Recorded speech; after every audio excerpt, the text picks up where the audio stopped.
Марк Твен «Принц и нищий». Глава 1. Рождение принца и рождение нищего.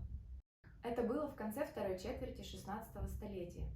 В один осенний день в древнем городе Лондоне в бедной семье Кенти родился мальчик, который был ей совсем не нужен. В тот же день в богатой семье Тюдоров родился другой английский ребенок, который был нужен не только ей, но и всей Англии.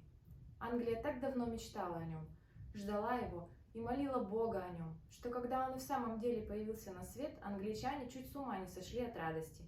Люди, едва знакомые между собой, встречались в тот день, обнимались, целовались и плакали. Никто не работал, все праздновали. Бедные и богатые, простолюдины и знатные. Пировали, плясали, пели, угощались вином, и такая гульба продолжалась несколько дней. Днем Лондон представлял собой очень красивое зрелище. На каждом балконе, на каждой крыше развивались яркие флаги, по улицам шествовали пышные процессии. Ночью тоже было ни на что посмотреть. На всех перекрестках пылали большие костры, а вокруг костров веселились целые полчища гуляк.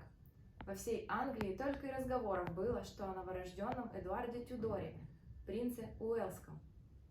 А этот лежал завернутый в шелка.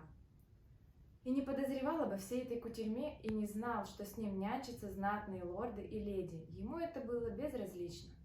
Но нигде не слышно было толков о другом ребенке, Томе Кенти, запеленанном в жалкие тряпки.